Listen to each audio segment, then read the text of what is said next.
Power star Shri Pawan Kalyan Konidela Gandhi తమ సందేశాన్ని అందించవలసిందిగా కోరుకుంటారు.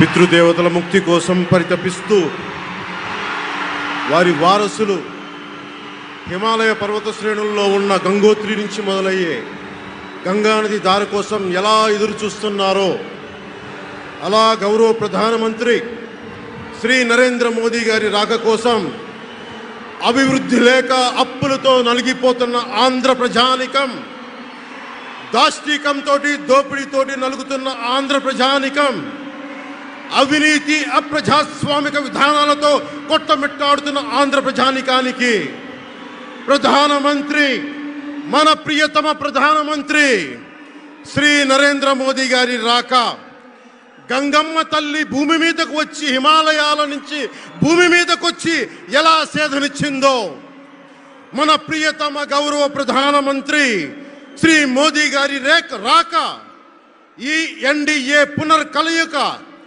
5 కోట్ల మంది ప్రజలకి ఆనందాన్నిచ్చింది. దేశ ప్రజల ఆశీస్సులతో ముచ్చటగా 3వసారి ప్రధానమంత్రి అవ్వబోతూ హ్యాట్రిక్ కొట్టబోతున్న శ్రీ మోదీ గారికి ఆంధ్ర రాజ్య ప్రజల తరపు నుంచి, ఎన్డీఏ కూటమిలో భాగస్వామ్యమైన 3 పార్టీలు భారతీయ జనతా పార్టీ, తెలుగుదేశం, జనసేన తరపు నుంచి శ్రీ నరేంద్ర మోదీ గారికి ఘన స్వాగతం పలుకుతూ హృదయపూర్వక నమస్కారాలు తెలియజేస్తున్నాను. 2014లో తిరుపతి బాలాజీ వెంకటేశ్వర స్వామి సాక్షిగా ఈ పొత్తు మొదలైంది. ఈ రోజున ఇక్కడ 2024లో బెజవాడ కనకదుర్గమ్మ సాక్షిగా ఈ పొత్తు వేరే రూపం తీసుకోబోతుంది. దుర్గమ్మ తల్లి స్వయంగా ఆశీర్వదిస్తుంది. ఇక్కడ ఆంధ్ర రాజధానికి అమరావతి దేదీప్యమానంగా వెలగాలని, దానికి నేను అండగా ఉన్నానని మోదీ గారు మరీ వచ్చారు ఇక్కడికి.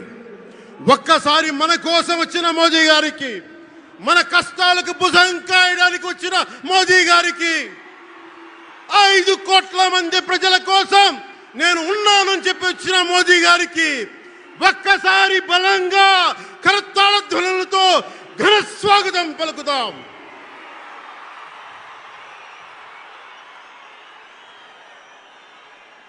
రెండు 2014 తిరుపతి బాలాజీ ఆశీస్సులతో ఎన్డీఏ విజయాన్ని సాధించింది, ప్రభుత్వాన్ని స్థాపించింది.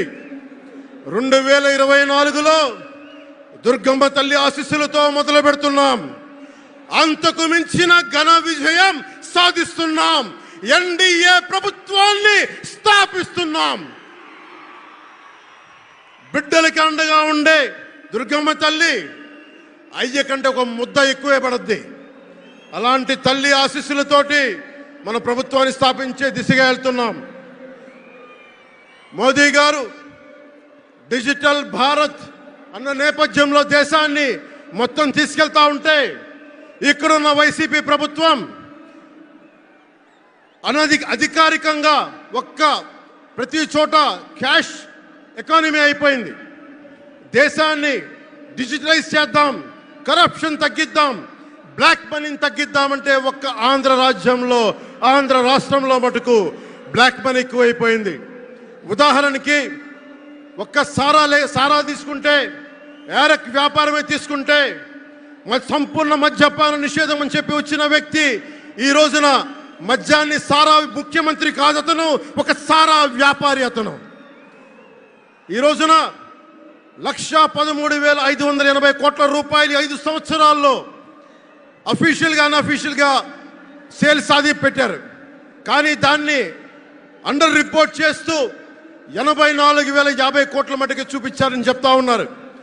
ఈ రోజున కేంద్ర ప్రభుత్వానికి కానీ భారతదేశపు ఎక్స్చెక్కర్కి కానీ 10,000 కోట్ల రూపాయల జిఎస్టీ ఎవేషన్ జరిగింది.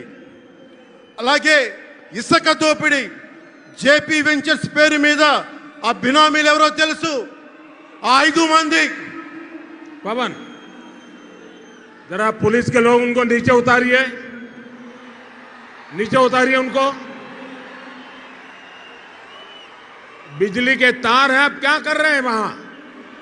Please come down.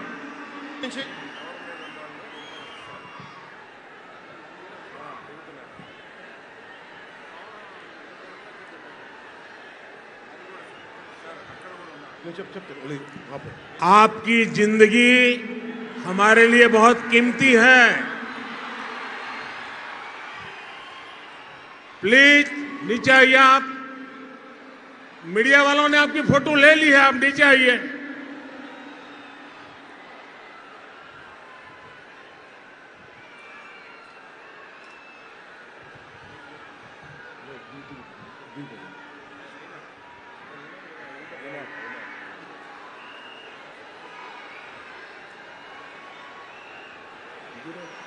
आप नीचे आइए, मेहरबान।